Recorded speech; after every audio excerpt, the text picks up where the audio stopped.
نحمده ونستعينه ونستغفره ونؤمن به ونتوكل عليه ونعوذ بالله من شرور أنفسنا ومن سيئات أعمالنا من يهده الله فلا مضل له ومن يضلل فلا هادي له ونشهد أن لا إله إلا الله وحده لا شريك له ونشهد أن محمدا عبده ورسوله صلی اللہ تعالی علیہ وعلى آلہ وأصحابہ وبارک وسلم تسلیما کثیرا کثیرا اما بعد فاعوذ باللہ من الشیطان الرجیم بسم اللہ الرحمن الرحیم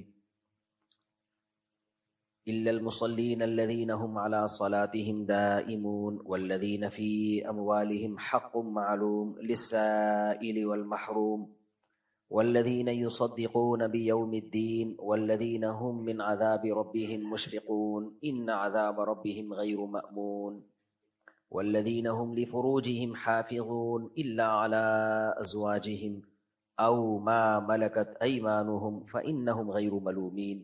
سورہ معارج کی ان آیتوں پر کئی ہفتوں سے درس چل رہا تھا۔ درس میں میرا معمول ہے ممبر پہ بیٹھ کے بیان کرنے کا، کرسی پہ میں مسائل بتانے کے لیے بیٹھتا ہوں، لیکن آج میں نے کہا کرسی پہ بیان دینے میں بھی گورنمنٹ کی طرف سے کوئی پابندی نہیں ہے، اس میں ذرا کمفرٹیبل ہو جاتے ہیں آدمی، تو ٹرائی کر رہا ہوں، اگر بیان ہو گیا صحیح تو ٹھیک ہے، نہیں تو پھر دوبارہ سے ممبر پہ آ جاؤں گا انشاءاللہ۔ ویسے ممبر پہ بیٹھ کے بیان دینا یہ سنت ہے، افضل یہی ہے۔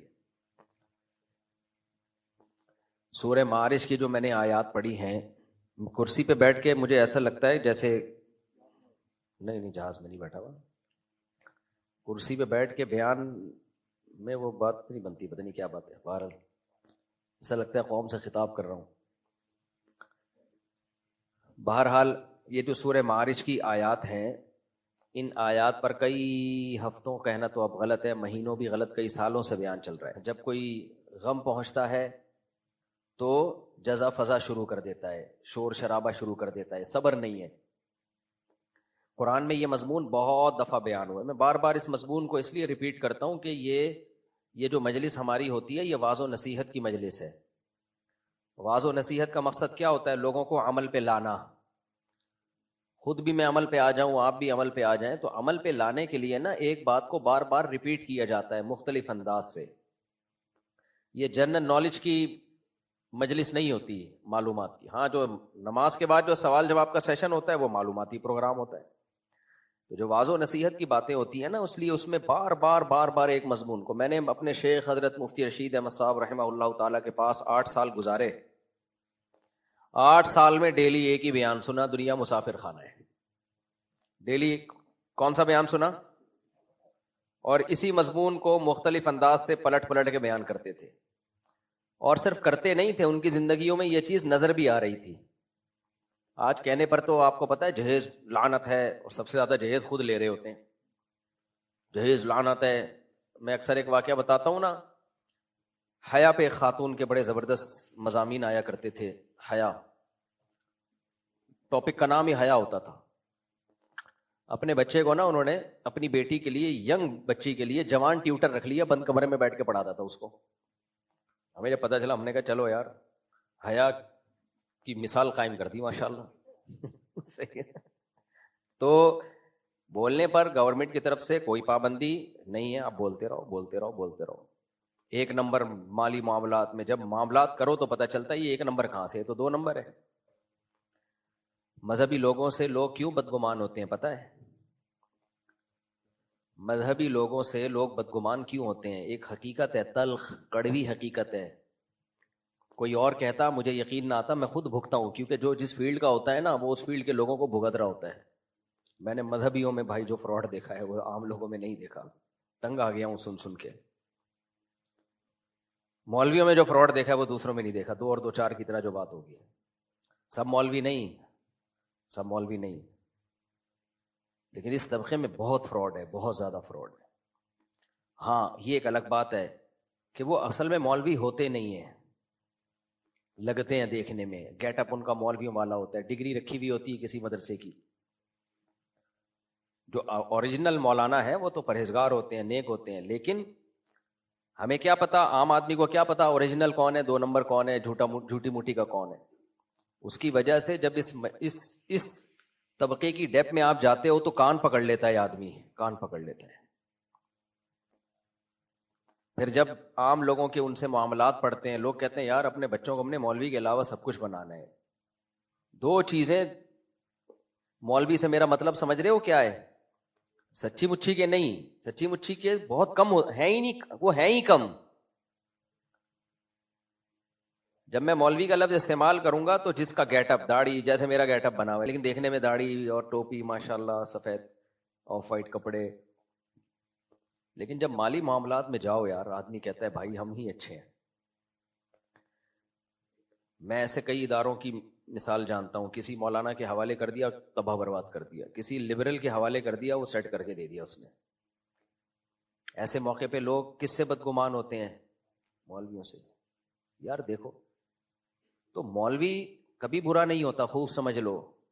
ہم غلط شخص کو مولوی سمجھنا شروع کر دیتے. اس کی مثال ایسے جیسے حکیم 2 نمبر ہی ہوتے ہیں. 99% حکیم کیا ہوتے ہیں؟ 2 نمبر. حالانکہ حکیم 1 نمبر ہوتے ہیں، 2 نمبر ہوتے نہیں ہیں. آپ کہو گے بھائی 2 متضاد باتیں آپ کر رہے ہو، ایک طرف کہہ رہے ہو حکیم 2 نمبر ہوتے ہیں، ایک طرف کہو گے حکیم 1 نمبر ہوتے ہیں. بھائی اگر اوریجنل حکیم دیکھے جائیں تو وہ ہیں ہی بہت تھوڑے. وہ تھے حکیم سعید رحمۃ اللہ علیہ تھے، حکیم مرسلین تھے، حکیم اجمل خان تھے، بڑے خاندانی لوگ تھے. ایسی شفا تھی ان کے ہاتھ میں، ایسی دوائیں تجویز کرتے تھے جو ڈاکٹر بھی نہیں کر پاتے، اور بڑے بڑے لا علاج مریضوں کو ان کے ہاتھوں سے شفا ملی ہے. لیکن جب لفظ حکیم استعمال کیا جائے گا تو حکیم سعید نہیں آئے گا دماغ میں. وہی جو چھوٹے چھوٹے مطب کھول کے بیٹھے ہوئے ہیں، یوٹیوب پہ اپنے کلینک کھول کے بیٹھے ہوئے ہیں، فٹ پاتھوں پہ بھی بیٹھے ہوئے ہیں. اب تو یہ بھی نہیں، اب تو بڑے بڑے ایئر کنڈیشن روم لگا کے نا. اچھا لوگ متاثر ہوتے ہیں گیٹ اپ سے. میں ایک ایسے حکیم کو جانتا ہوں، بہت اعلیٰ بہترین حکیم، لیکن اس کی دکان بیچارے کی غریبوں والی، کوئی آتا ہی نہیں اس کے پاس کہ 2 نمبر حکیم ہے. اور ایک 2 نمبر حکیم جس نے دکان میں ایئر کنڈیشن لگایا ہوا، بہت خوبصورت سجائی ہوئی، ساری دنیا اس کے پاس آ رہی ہے، حالانکہ اس کو کچھ بھی نہیں آتا. تو یہ تو ہماری عوام کا حال ہے. تو جب میں کہتا ہوں حکیم 2 نمبر ہوتے ہیں تو مطلب حکیم 2 نمبر نہیں ہوتے. 99% اس فیلڈ میں فراڈی لوگ گھس گئے ہیں، جن کو نہ حکمت کا پتہ نہ ایلوپیتھک کا پتہ، اور وہ حکیم بنے بیٹھے ہوتے ہیں. آج کل ڈگریاں ہر جگہ سے مل جاتی ہیں، ڈگریوں سے کبھی بھی دھوکہ مت کھایا کرو. دواؤں میں اسٹرائڈ جی بھائی گاڑیاں کھڑی ہوئی ہیں، وہ ٹینکر آ رہا ہے پانی کا، راستہ بلاک ہوا ہوا ہے. ابھی ہم مسجد کے سامنے انشاءاللہ گاڑیوں کی پارکنگ کی بڑی جگہ بنا رہے ہیں. چندہ ہی نہیں آ رہا تو کیسے بنائے؟ کچھ چندہ بندہ دو تو ہم کچھ کا. اللہ ہدایت دے حضرت. نیک لوگ ہیں نا، نیک لوگ ہیں، کیونکہ نیک لوگ ہیں تو اب ظاہر ہے گاڑی تو ٹیڑھی کھڑی کرنی ہے انہوں نے. تو جس کی بھی گاڑی ہے بھائی جا کے یار گلی کے بالکل کنارے پہ. میں نے خود کل 2-3 بائکیں دیکھی ہیں جو باہر کو اس کی دھم نکال کے کھڑا کیا ہوا ہے اس کو. بھائی تھوڑا چپکا کے کھڑی کرو. ہمارے شیخ حضرت مفتی رشید احمد صاحب کی نظر میں یہ ایسے تھا یہ جرم جیسے کفر کر لیا آپ نے. بائک کوئی ایسی پارک کر دے، گاڑی کوئی ایسے پارک کر دے. تو جیسے حکیموں میں ہوتے ہیں نا، ایسے ہی میرے بہت تجربے ہیں. میرا مقصد علماء کو برا کہ میں کون، میرے تو علماء کی خاک کے برابر بھی نہیں ہوں. میرا مقصد یہ ہے کہ جن لوگوں کا گیٹ اپ ایسا ہے، خدا را وہ کام مت کرو جس سے اسلام بدنام ہوتا ہے دنیا میں. اتنی مالی معاملات میں گڑبڑیں، مالی معاملات میں گڑبڑیں. آج کا میرا ٹاپک تو دوسرا تھا لیکن یہ بھی بہت ضروری ہے. ایک بات خوب اچھی طرح سمجھ لو داڑھی ٹوپی والو، چاہے کتنے بڑے عالم ہو، کتنے بڑے بزرگ ہو، ایک بات سمجھ لو، دوسرے کی جیب پہ نظر رکھنا چھوڑ دو. دین کے لیے بھی جب چندہ لیتے ہو نا، عزت اور چندہ ان دونوں چیزوں میں کس کو اوپر رکھنا ہے؟ عزت کو. نہ یہ چندہ ادارہ بند ہو جائے، یہ اتنا بڑا مسئلہ نہیں ہے. دنیا کے سامنے ذلیل ہو جاؤ، یہ بہت بڑا مسئلہ ہے.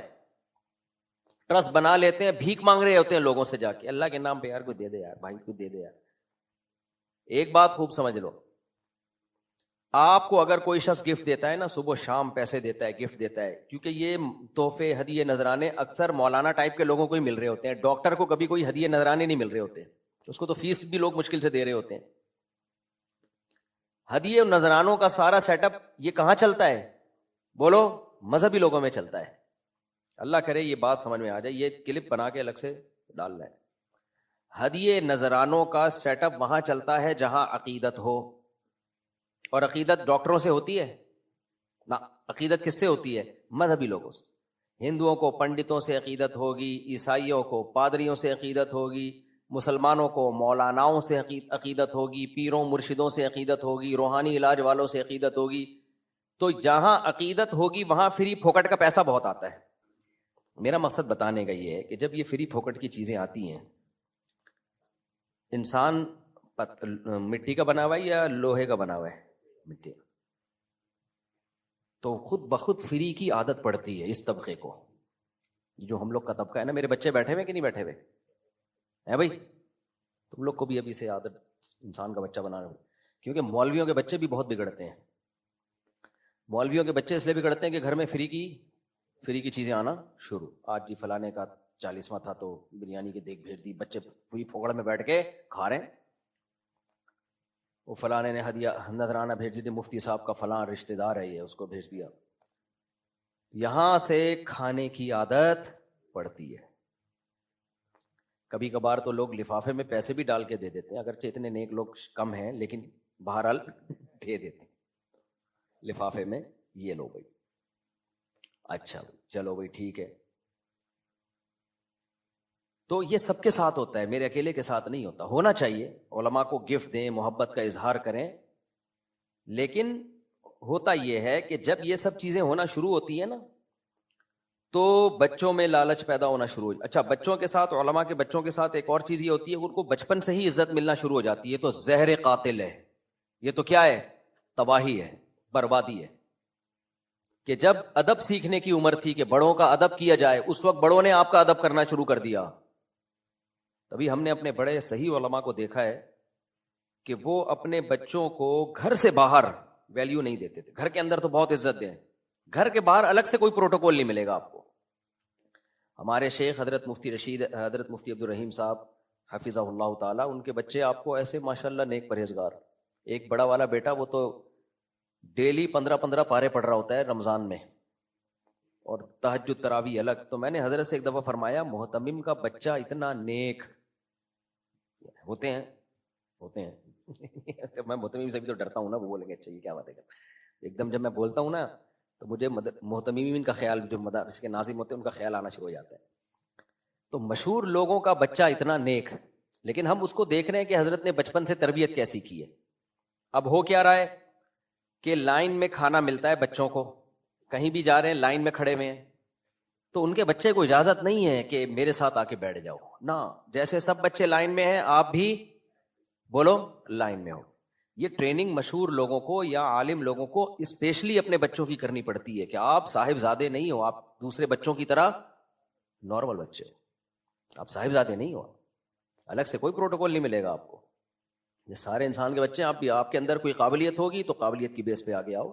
جیسے حضرت مفتی شفیع صاحب رحمہ اللہ تعالی مفتی اعظم تھے، ان کے دونوں بیٹے حضرت مفتی رفیع عثمانی، حضرت مفتی تقی عثمانی، میرٹ کی بیس پہ، قابلیت کی بیس پہ آگے آئے ہیں، اور ایسے قابل کہ دنیا نے ان کی قابلیت کو تسلیم کیا. تو بھائی قابلیت کی بیس پہ. اب ہمارے ہاں کیا ہوتا ہے، کوئی بڑا ہوتا ہے نا تو اسٹیپنی کی طرح ایک اپنے ساتھ ایک پھلدرو چپکایا ہوا ہوتا ہے اس نے اپنے خاندان کا، کوئی جس میں وہ صلاحیت نہیں ہوتی، کچھ بھی نہیں ہوتا، بس وہ اسٹیپنی ہوتی ہے، وہ پھلدرو ہوتا ہے، جہاں جہاں جا رہا ہے وہ بھی ساتھ ساتھ گھوم رہا ہے، کوئی قابلیت نہیں، کچھ بھی نہیں، پھلدرو ہے، وہ چپکا دیا اپنے ساتھ، اس سے وہ بگڑ جاتا ہے بچپن میں ہی. بھائی آپ اپنے اندر قابلیت پیدا کرو. قابلیت، ابھی میں آپ کو اپنے شیخ کا ایک واقعہ سناتا ہوں کیسے بچوں کی تربیت ہوئی ہے. تو تبھی بچے ماشاءاللہ اتنے نیک، ان کی جو اپنی اولاد ہے، جو باقی ساری دنیا، ان کے جو باقی رشتہ دار وہ کی بات نہیں کر رہا، ان میں تو نیک برے سب طرح کے لوگ ہیں. ابھی کیا ہوا، جامعۃ الرشید کی پالیسی ہے کہ کسی استاذ کو اگر گاڑی چاہیے ہوتی ہے نا تو جامعۃ الرشید اس کو لون دے کے ان کی تنخواہوں سے کاٹ دیتا ہے. آپ اپلیکیشن سے یہ ثابت کریں بھائی مجھے گھر کے لیے ضرورت ہے، تو جامعۃ الرشید ٹیچر کو گاڑی دیتا ہے اور کہتا ہے ٹھیک ہے ہم آپ کی تنخواہ سے اتنے پیسے کاٹ لیں گے. اب تو خیر نہیں کر رہا، اب تو ماشاءاللہ 5 6 مہینے سے تنخواہیں بند ہوئی بھی ہیں، لیکن پچھلے وقتوں میں یہ کر رہا تھا. تو اس سے کیا ہوا، ہمارے شیخ حضرت مفتی عبدالرحیم صاحب کے دونوں بیٹوں نے گاڑی نکال لی. ان کو گھر میں واقعی ضرورت تھی، گھر میں کافی افراد ہیں، بیٹے بہویں داماد، کافی بڑا خاندان ہے ان کا، 9 تو بیٹیاں ہیں ماشاءاللہ، تو اور 2 بیٹے ہیں، 2 یا 3 بیٹے ہیں، پھر ان بیٹوں کے بھی بیٹے ہو گئے ماشاءاللہ. تو اب بچوں کو کیا کیا کہ بھائی آپ گاڑی نکال لیں. ٹھیک ہے جی، سب کے لیے لا ہے تو آپ کے لیے بھی لا ہے. تو ان بچوں نے گاڑی نکال لی جامعہ سے قسطوں پہ، جامعہ نے لون دے دیا ان کو، وہ گاڑی ہو گئی چوری. جب وہ گاڑی چوری ہوئی ہے نا تو قسطیں بھر رہے ہیں، گاڑی گئی ختم. اچھا، پھر کسی نے کہا کہ آپ کے تو تھانے میں اتنے تعلقات ہیں، آپ کے تو فوج سے تعلقات، اور تو آپ کہہ دیں کہ بھئی تھانے میں کہ یار یہ گاڑی نکالو، تھانے والوں کے لیے کوئی مشکل نہیں ہوتی. وہ بھی انہوں نے کہا نا، میرے اگر کسی سے تعلقات ہیں تو اپنے ذاتی کاموں کے لیے میں وہ تعلقات کبھی بھی استعمال نہیں کرتا، کبھی بھی استعمال نہیں کیے. ایک تھانے میں ایک فون نہیں کیا، کہا نہیں بھائی میرے اوپر ایک چھاپ لگ جائے گی کہ میں گورنمنٹ سے فائدہ اٹھا رہا ہوں. یہ جو بار بار لوگ مفتی عبدالرحیم کو سرکاری ملا کہتے ہیں، خدا کے عذاب سے ڈرو. میں نے 30 سال ان کے پاس گزارے ہیں، لیکن خدا کا خوف کرو. اگر تمہیں کسی کی پالیسیوں سے اتفاق نہیں ہے نا تو یہ مت بول دیا کرو یہ سرکاری ملا ہے. تو ہم نے بھی بہت زبانیں اپنی بند کی ہوئی ہیں بہت عرصے سے. اگر ہم بہت سارے ثبوت پیش کرنا چاہیں نا تو ہم بھی پیش کر سکتے ہیں. ہم نے ان کی زندگی دیکھی ہے، گورنمنٹ سے 1 ٹکے کا فائدہ نہیں اٹھایا، جبکہ اٹھا سکتے ہیں. 1 ٹکے کا فائدہ نہیں اٹھایا. وہ پی آر بناتے ہیں، وہ صاف کہتے ہیں میں ان بچوں کے لیے حکومت سے تعلقات بناتا ہوں، ان مدارس کے بچوں کے لیے، اپنے لیے نہیں. اپنے بچوں کا حال تو دیکھو، بیچاروں کے پاس ایک گاڑی تھی وہ بھی گئی، قسطیں بھر رہے ہیں. اپنے بچوں سے چندہ لے کے مدرسے میں ڈال رہے ہوتے ہیں. کہیں بچے کو گفٹ بھی آ گیا نا تو وہ بھی اکثر مدرسے میں ہی چلا جاتا ہے وہ گفٹ بھی، کہ بھائی جب مدرسے میں ضرورت ہے تو پھر تم سب سے پہلے تعاون کرو. اپنا ذاتی سب کچھ مدرسے میں لگا دیا. محتمم میں کہاں اتنا بڑا دل ہوتا ہے کسی مدرسے کے محتمم؟ ہوتے ہیں، اچھے لوگ بھی ہیں. اس لیے خدا کا خوف کرو. جامعۃ الرشید کو سرکاری سرکاری سرکاری، لوگ مجھے کہتے ہیں آپ کیوں جامعۃ الرشید کو فیور کر رہے ہو، آپ دنیا سے کٹ جاؤ گے. تو مجھے ایک بات یاد آتی ہے، واقعی میں کٹنا شروع ہو گیا ہوں. یہ لوگ نے مجھے بیانات میں نا کہنا شروع کر دیا کہ یہ جامعۃ الرشید کا وہ ہے، پتہ نہیں نمائندہ بنا ہوا ہے. حالانکہ میں جامعۃ الرشید کی مینجمنٹ میں نہیں ہوں. میری تنخواہ بھی وہاں وہی ہے جو ایک ٹیچر کی تنخواہ ہوتی ہے. ٹیچر سے آگے میرا کوئی عہدہ نہیں ہے. تو ایک بات اصولی طور پہ یاد رکھو کہ جب تمہارے بڑوں پر کوئی انگلی اٹھائے نا تو گھنے بن کے خاموش مت رہا کرو، اس خوف سے کہ لوگ کیا کہیں گے. یہی موقع ہوتا ہے غیرت اور حمیت کے اظہار کا. کٹ جائیں بھائی ایسی کی تیسی، کیونکہ چڑھتے سورج کو سب سلام کرتے ہیں. جب چڑھتا سورج ہوتا ہے نا، ترقیاں مل رہی ہوتی ہیں، سارے فیور کر رہے ہوتے ہیں، پھر سب آپ کو فیور کر رہے ہوتے ہیں. پھر تو سب، اصل تو حق ہے ہی اس وقت کہ آپ کے پاس حق موجود ہے، آپ کو پتا ہے کہ صحیح کیا ہے غلط کیا ہے، اور آپ لوگوں کی مخالفت کی وجہ سے وہ بیان کرنا چھوڑ دیں. اس کی میں ایک مثال دیتا ہوں. ماضی میں ہمارے شیخ حضرت مفتی رشید احمد صاحب رحمہ اللہ تعالیٰ کا کسی مولانا سے جھگڑا ہو گیا. حضرت حق پر تھے، وہ مولانا کی غلطی تھی. وہ مولانا نے حضرت پہ الزام لگایا کہ انہوں نے مجھ پہ جھوٹا الزام لگایا ہے. اچھا، مفتی رشید احمد صاحب کے بعض شاگردوں کو معلوم تھا کہ واقعی یہ مفتی رشید احمد صاحب نے جو الزام لگایا ہے سچا ہے، یہ جھوٹا نہیں ہے. وہ گواہ تھے. لیکن پوری قوم ایک طرف ہو گئی. یہ پرانی بات ہے، جب سیاسی حالات، آپ لوگ تو پیدا بھی نہیں ہوئیں گے اس وقت. تو کسی نے مفتی رشید احمد صاحب رحمۃ اللہ علیہ سے کہا کہ آپ کے تو بہت سے شاگرد ہیں جن کو یہ پتہ ہے کہ آپ صحیح ہیں وہ غلط ہے، تو آپ اپنے شاگردوں کو بولیں کہ وہ آپ کو فیور دیں. حضرت نے فرمایا میں اتنا بے غیرت نہیں ہوں کہ میں اپنے شاگردوں کو بولوں کہ وہ مجھے فیور دیں. ان میں غیرت ہوگی تو خود ہی میری فیور میں، میری حمایت میں بات کریں گے، نہیں ہوگی تو دفع ہو یہاں سے، ہمیں ایسے شاگردوں کی ضرورت نہیں ہے. سمجھتے ہو کہ نہیں سمجھتے؟ تو یہ جو میں جامعۃ الرشید کے فیور میں بات کرتا ہوں، اللہ کی قسم لا الہ الا اللہ، مسجد میں ممبر پہ کرسی پہ بیٹھا ہوں مسجد کے اندر، مجھے مفتی عبدالرحیم صاحب نے نہیں کہا کہ یہ میرے بارے میں یا میرے بچوں کے بارے میں بتاؤ. سمجھتے ہو کہ میری گاڑی چھن گئی تھی، ورنہ تو محتمم کہہ رہے ہوتے کہ یار تو پرانا تعلق ہے، تو ذرا یہ بول یہ بول یہ بول. کچھ بھی نہیں کہا. وہ جو میں نے بیان دیا تھا نا، پوڈ کاسٹ کی تھی وزارت تعلیم اور وزارت داخلے والے مسئلے پہ، وہ بھی میرا اپنا فیصلہ تھا. اس میں مجھے مفتی عبدالرحیم صاحب نے نہیں کہا تھا کہ آپ یہ پوڈ کاسٹ کرو. سمجھتے ہو کہ نہیں سمجھتے؟ تو آپ کا کوئی ٹیچر ہو، آپ کا کوئی پیر و مرشد ہو، آپ کا کوئی استاذ ہو، جب سب اس کو عزت دے رہے ہوتے ہیں تو آپ بھی عزت دے دیتے ہو. یہ کون سا کمال ہے بھائی؟ غیرت کا تقاضا یہ ہے کہ جن سے آپ نے سیکھا، جن کے ساتھ آپ نے زندگی گزاری، جن سے آپ نے دین سیکھا، جب سب خلاف ہوں پھر آپ اس کو فیور دو. یہ غلط ہے، جھوٹ بول رہے ہو. لا الہ الا اللہ مفتی عبد الرحیم صاحب سرکاری ملا نہیں ہے، نہ وہ گورنمنٹ کے مشوروں پہ چل رہے ہوتے ہیں، نہ وہ فوج کے کہنے پہ کچھ کر رہے ہوتے ہیں، وہ سب ان کی اپنی سوچ ہے۔ ایک بات ہے، وہ ریاست کے ساتھ مخلص ہیں، وہ پاکستان سے محبت کرتے ہیں، اور اس لیے نہیں کہ قوم پرستی، وہ کہتے ہیں پاکستان ہے تو دیندار ہیں، پاکستان گیا تو سب سے بڑا نقصان دینی مدارس کو ہوگا، علماء کو ہوگا، اس میں وہ آواز اٹھاتے ہیں۔ خیر، کہاں سے کہاں بات چلی گئی، تو تربیت کی بات کر رہا تھا۔